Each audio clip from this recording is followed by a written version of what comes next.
warahmatullahi wabarakatuh. Waalaikumsalam warahmatullahi wabarakatuh. Alhamdulillah wassalatu wassalamu ala rasulillah Muhammad ibn Abdullah wa ala alihi wa sahbihi wa man walah. Wa ba'd, yang saya cintai, yang saya muliakan, ulama, para habaib, para kiai, para asatid, para tokoh masyarakat, segenap aparat pemerintah, wabil khusus sahibul bait, sahibul Ustaz Maulana, mudah-mudahan Allah panjangkan umur beliau, Allah sehatkan jasmani dan ruhani beliau, Al-Habib Abdullah bin Syahab beserta para habaib yang lain, khususnya yang saya cintai, yang saya muliakan, segenap bapak-bapak, ibu-ibu, para pemuda-pemudi umat baginda Nabi besar Muhammad yang selalu dimuliakan oleh Allah Subhanahu wa taala.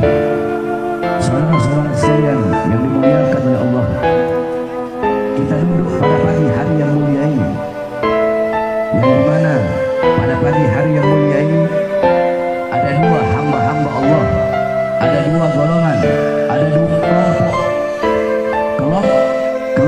yang pertama. Golongan yang pertama adalah golongan hamba-hamba yang pada malam hari ini, pada pagi hari ini, mereka sibuk dengan perbuatan dosa, perbuatan maksiat, munkarat, dalalat, sayyiat, mukhalafat. Mereka lupa dan lalai kepada Allah Subhanahu wa taala. Golongan yang kedua, di saat golongan-golongan, di saat kelompok-kelompok yang lain, di saat hamba-hamba yang lain, mereka terlena dalam perbuatan dosanya, mereka sibuk dalam perbuatan maksiatnya, ada sekelompok hamba, ada sekelompok golongan, yang dimana golongan dan kelompok ini di saat hamba-hamba yang lain sibuk dalam perbuatan dosa, hamba-hamba ini sibuk untuk berbuat taat kepada Allah, sibuk untuk taat kepada Allah. Lidah mereka basah dengan berzikir, dengan bersalawat kepada baginda Nabi besar Muhammad sallallahu alaihi wasallam.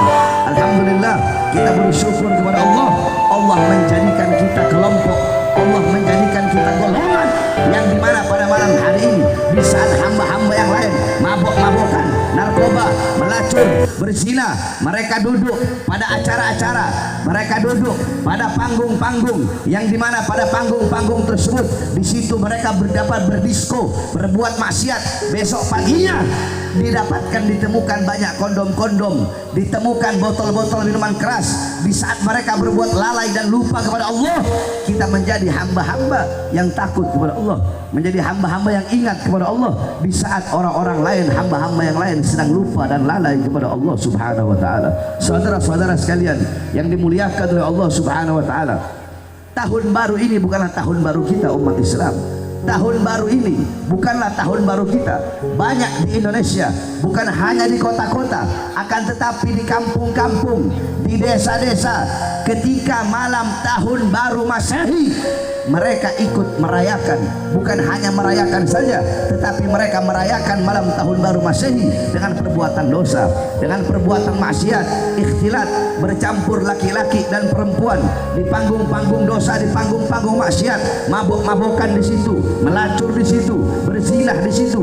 Yang mereka ikuti adalah budaya-budaya barat, yang mereka ikuti adalah adat istiadat barat, perayaan orang-orang barat, yang dimana qala Rasul, man tasyabbaha biqaumin fahuwa minhum. Barang siapa yang menyerupai suatu kaum, maka ia sama dengan kaum tersebut. Barang siapa yang menyerupai, mengikuti suatu kaum, maka ia sama dengan kaum tersebut.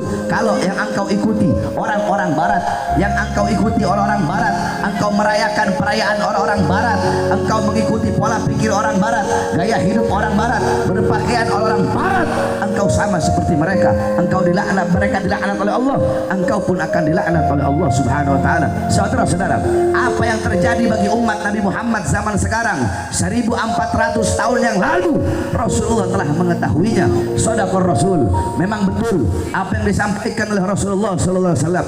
Kata Rasulullah, la tattabi'unna sadana aw sunana alladziina min qablikum shibran bi shibrin wa dhira'an bi dhira'in hatta law dakhalu fi hujri dhab la taba'tumuhum. Qulna ya Rasulullah al-yahud wan nasara. Qala man.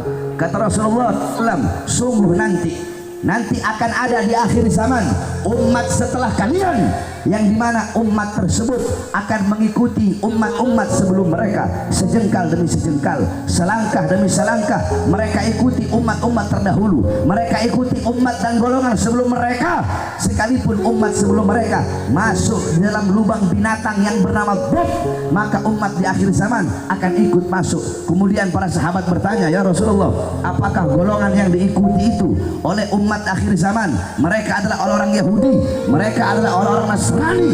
Ya Rasul, faman.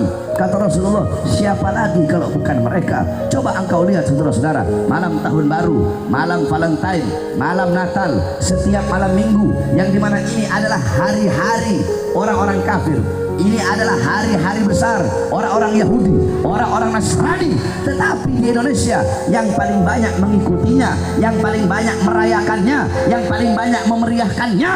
Coba kau lihat, tadi malam tahun baru saya ceramah di Jakarta.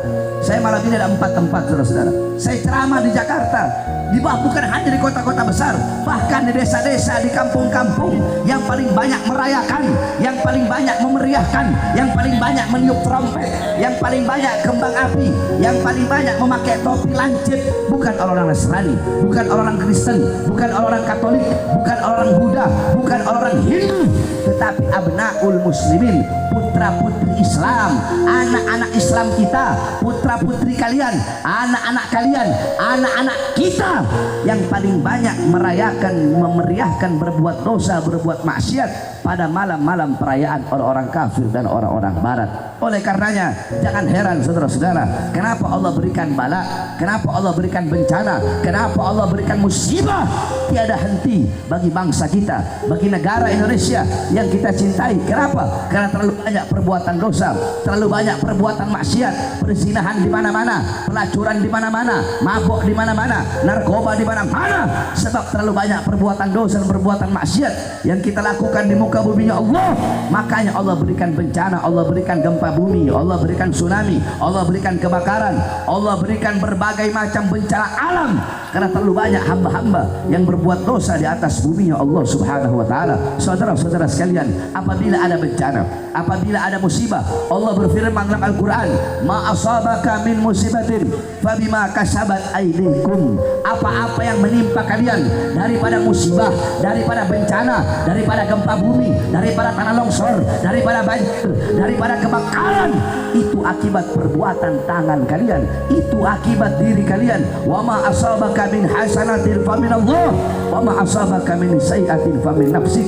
Apa-apa yang menimpamu daripada kebaikan itu datangnya dari Allah, dan apa-apa yang menimpamu daripada keburukan, bencana dan musibah itu akibat perbuatan dari diri kalian sendiri. Makanya kalau ada bencana, kalau ada musibah, jangan kita bertanya kepada Allah, ya Allah, kenapa air laut engkau tumpahkan ke muka bumi? Ya Allah, kenapa bumi engkau belah? Kenapa ada tanah longsor? Kenapa ada gempa bumi?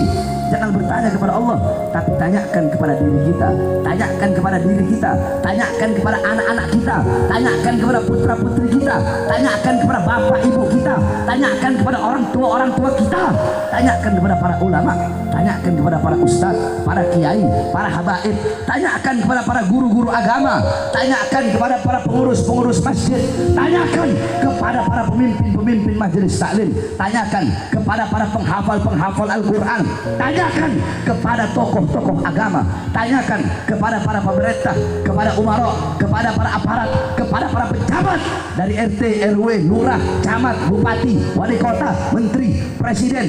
Tanyakan kepada mereka perbuatan dosa apa, perbuatan maksiat apa yang mereka lakukan, ketaatan-ketaatan apa yang tidak mereka tegakkan, ketaatan apa yang mereka tinggalkan, keadilan mana yang tidak mereka tegakkan, sehingga mengundang bencana, musibah dari Allah bagi bangsa, negara dan rakyat Indonesia. Saudara-saudara, jangan bertanya kepada Allah, tapi tanyakan kepada diri kita, ulama kita, tokoh agama kita, tanyakan kepada aparat, para pejabat, tanyakan kepada para ulama, para ustadznya, para kiai. Kenapa para ulama, para kiai, para habaibnya jadi ulama-ulama penjilat pemerintah, jadi ulama-ulama penjilat para pejabat? Kenapa ulama-ulamanya jadi ulama kontrak? Kenapa ulama-ulamanya tujuannya amplop, tujuannya dunia, tujuannya harta? Kenapa para ulama menukar kehidupan akhiratnya demi kehidupan dunianya? Kenapa para ulama-ulamanya mereka menjual ayat-ayat Allah demi kepentingan perutnya? Tanyakan kepada para pejabat, tanyakan kepada para pemerintah.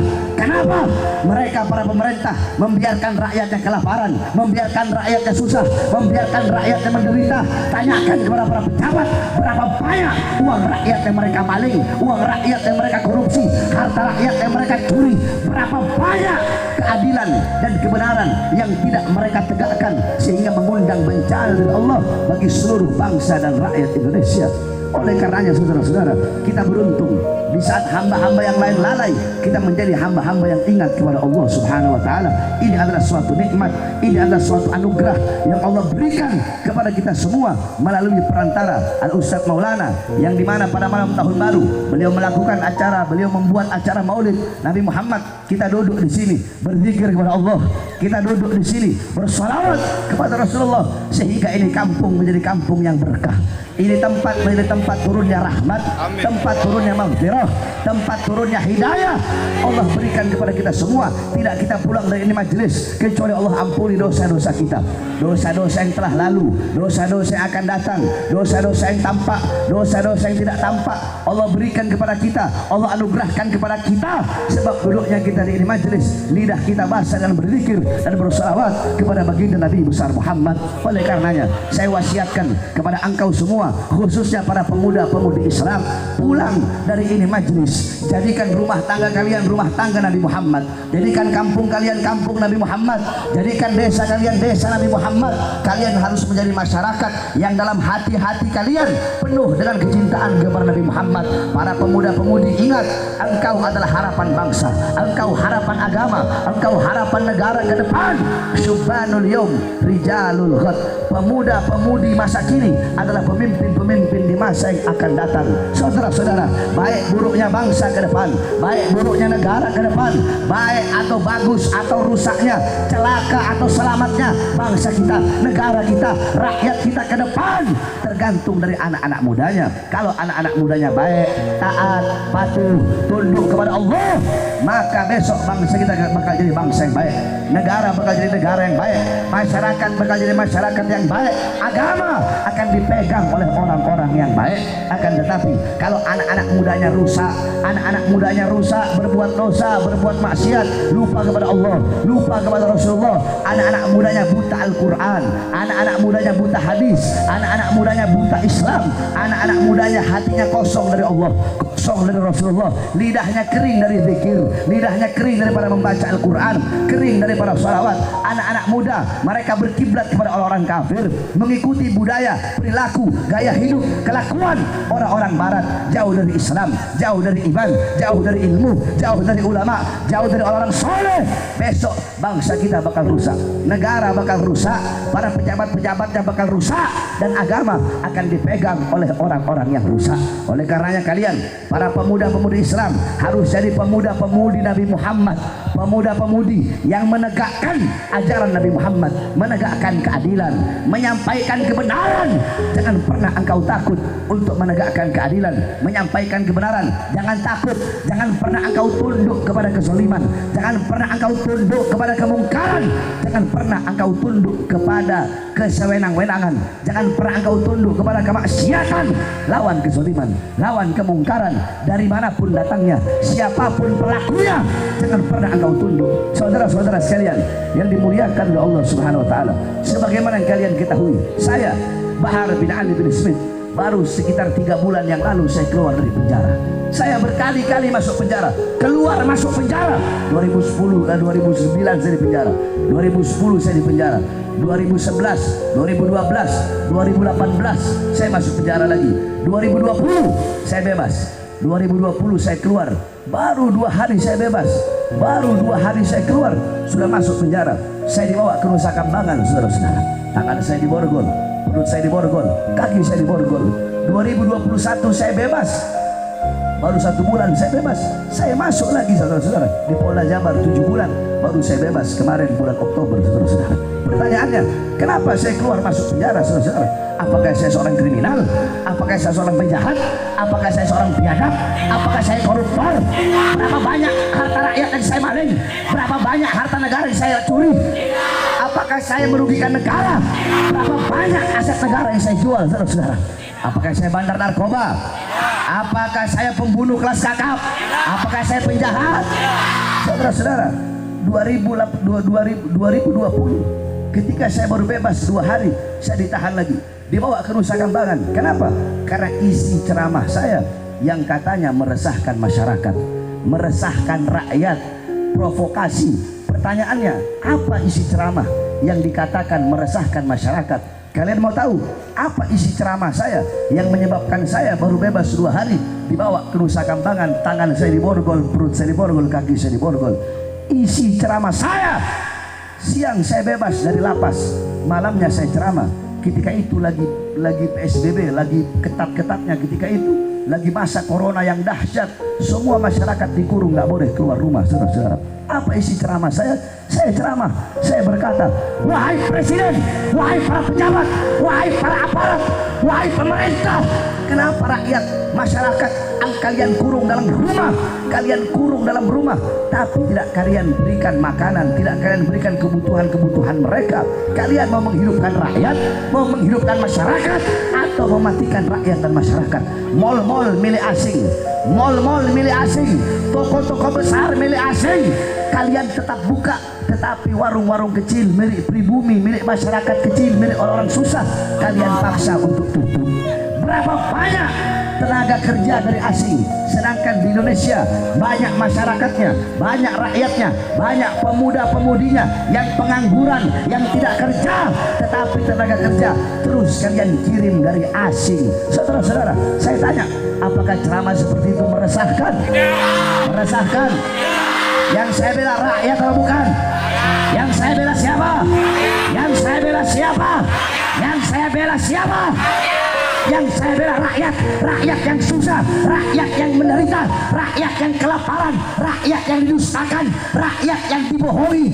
Oleh karenanya saya bersumpah demi Allah, saudara-saudara, saya Bahar bin Smith, demi bangsa, demi negara, demi membela rakyat Indonesia, jangankan hanya di penjara, nyawa saya, jiwa saya, darah saya murah harganya untuk tumpah demi rakyat. Dan saya bela rakyat, saya tidak membela diri saya tidak membela keluarga saya tidak membela anak istri saya tidak membela murid-murid saya. Yang saya bela rakyat Indonesia, masyarakat Indonesia, apapun agamanya, apapun sukunya, apapun warna kulitnya, apapun rasnya, tidak saya beda-bedakan saudara-saudara. Itulah yang menjadi penyebab saya keluar masuk penjara. Terus kalian pikir saya bakal kapok? Tidak ada kata kapok buat Bahar bin Smith. Tidak ada kata kapok, tidak ada kata capek, tidak ada kata lelah di dalam membela agama, berjuang untuk menegakkan keadilan, untuk menyampaikan kebenaran. Saudara-saudara, saudara-saudara, di penjara itu hanyalah risiko yang sangat kecil.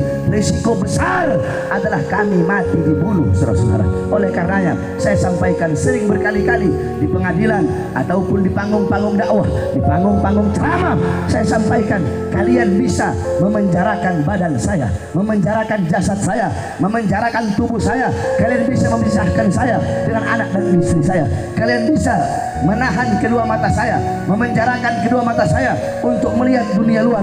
Akan tetapi walaupun jasad saya bisa kalian penjarakan, walaupun jasad saya, raga saya, badan saya, tubuh saya, anggota semuanya, tubuh saya bisa kalian penjarakan, tetapi demi Allah, walaupun badan saya kalian penjarakan, tetapi suara-suara kebenaran, suara-suara keadilan yang selama ini saya sampaikan, yang selama ini saya gaungkan, tidak akan pernah bisa para pengkhianat bangsa untuk memenjarakannya sampai datangnya akhir zaman, saudara-saudara. kebenaran milik Allah, dan Allah pasti akan memenangkan sesuatu yang menjadi miliknya. Oleh karenanya kalian para pemuda-pemudi Islam harus semangat, tanamkan dalam hati kalian semangat yang kuat, tekad yang kuat, tekad yang bulat, semangat yang kuat untuk berjuang untuk bangsa, agama, negara, kesatuan Republik Indonesia. Jangan pernah berhenti walaupun mati, jangan pernah mundur sekalipun harus hancur, saudara-saudara. Hadirin sekalian yang dimuliakan oleh Allah Subhanahu wa taala, mudah-mudahan perkumpulan kita pada pagi hari yang mulia ini Allah berikan keberkahan. Sekali lagi kita berterima kasih kepada Ustadz Maulana.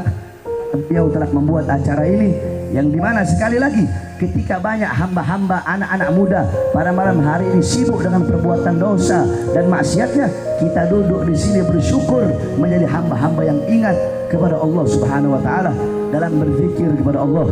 Kita duduk di sini berzikir kepada Allah. Ahabbul kalam ilallah ya arba. Subhanallah walhamdulillah wa la ilaha illallah wallahu akbar. Saudara-saudara, Nabi besar Muhammad beliau bersabda bahwasanya perkataan kalimat yang paling dicintai oleh Allah itu ada 4.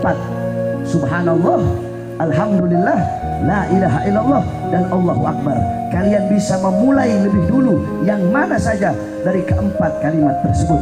Berzikir kepada Allah adalah amal yang paling baik. Mengingat Allah adalah amal yang paling utama, yang dimana Rasulullah bersabda, ala unabbi'ukum min khairi amalikum. Ingatlah, ketahuilah, akan aku beritahu kepada kalian, akan aku sampaikan kepada kalian, akan aku terangkan dan jelaskan kepada kalian apa amal kalian yang paling baik, yang paling bagus, yang paling utama, lebih baik daripada kalian mengeluarkan emas dan permata serta perak kalian, lebih baik daripada kalian berjumpa dengan musuh, memukul leher musuh kalian, atau musuh kalian memukul leher kalian. Amal yang paling utama dan yang paling baik tersebut adalah berzikir kepada Allah Subhanahu wa taala. Saudara-saudara, bukankah Allah berkata, ala bizikrillah tatma'innal qulub? Dengan berzikir kepada Allah, hati kita akan menjadi tenang, pikiran kita akan menjadi tenang. Saudara-saudara, pada malam tahun baru ini banyak sekali orang-orang membuat acara berzikir, meminta kepada Allah agar Allah berikan keselamatan dan keamanan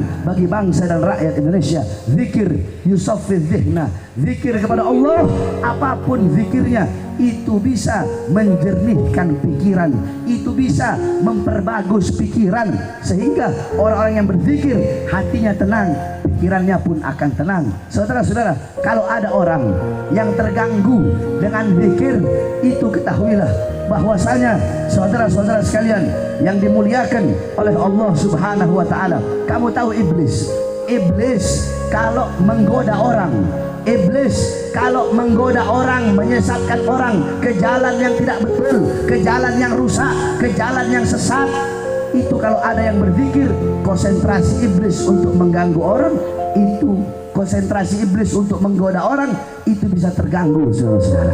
Makanya saya tanya, semuanya jawab yang keras. Kalau ada orang yang dimana karena zikir, dengan zikir konsentrasinya bisa terganggu, berarti itu orang apa? Berarti itu orang apa? Itu orang apa? Beberapa hari yang lalu ada menteri ngomong, karena ada yang berzikir, ya, berzikir dengan zikir la ilaha illallah, alhamdulillah, masya Allah, kalau nggak salah, dengan zikir tersebut konsentrasinya terganggu, konsentrasinya rusak, saudara-saudara. Saya tanya, kalau ada menteri kayak begitu, itu menteri apa? Kurang keras, menteri apa? Menteri apa? Pinter apa bodoh? Pinter apa goblok? Menteri apa? Menteri apa? Siapapun yang konsentrasinya terganggu dengan zikir berarti siapa? Siapa? Gak pantas menteri ngomong seperti itu loh. Terus kenapa Habib menasehatinya dengan mencaci? Kenapa Habib menasehatinya dengan memaki, dengan kata-kata iblis, dengan kata-kata bodoh, dengan kata-kata goblok? Ya orang saya bilang iblis, yang saya caci, yang saya maki iblis, yang saya bilang goblok adalah iblis, yang saya bilang iblis adalah iblis. Yang saya caci, yang saya maki orang yang terganggu konsentrasinya dengan berzikir kepada Allah. Yang terganggu dengan zikir siapa? Siapa? Kalau memang dengan mencaci maki itu saya dibilang radikal ya, Bahar bin Smith radikal karena mencaci maki iblis, yang dimana iblis tersebut siapapun iblisnya, kalau dibacakan zikir dia akan terganggu dengan zikir tersebut. Mudah-mudahan Allah beri hidayah, mudah-mudahan Allah berikan petunjuk. Amin amin ya rabbal alamin. Kita bersyukur kepada Allah, Allah jadikan kita hamba-hamba yang berzikir, yang mengingat Allah dalam keadaan apapun dan dimanapun, saudara-saudara. Mudah-mudahan Allah subhanahu wa ta'ala selamatkan Indonesia. Allah jadikan Indonesia negara yang tentram, negara yang aman, negara yang damai. Baldatun thayyibatun wa rabbun ghafur. Amin amin rabbal alamin. Rabbi fanfa'na bi barakatihim wahdina husna bi hurmatihim wa amitna fi tariqatihim wa mu'afati minal fitani. Wa sallallahu alaihi wasallam Muhammadin wa ala alihi wa sahbihi wa barik wa sallam walhamdulillahi rabbil alamin. Saudara-saudara, saya sampaikan setelah adanya acara ini, saya pada jam 2 lewat saya ceramah di sini. Nanti besok kalau ada yang tidak senang, kalau ada yang mau tekan, kalau ada yang tidak terima, jangan tekan Ustaz Maulana. Mau datang, jangan datang ke panitia pada malam hari ini. Datang ke saya. Saya tunggu di pondok pesantren Tajul Al-Hurin. Kalau mau tekan, jangan tekan panitia. Mau datang, jangan datang ke panitia. Mau datang atau mau tekan, datang dan tekan Bahar bin Ali bin Smith. Saya tanya semua di sini, siap hancur demi Islam? Siap hancur demi Islam? Siap binasa demi Indonesia? Siap mati demi merah? Allahu Akbar! Allahu Akbar. Indonesia merdeka. Merdeka. Merdeka. Allahu Akbar. Wal afu minkum. Wassalamualaikum warahmatullahi wabarakatuh.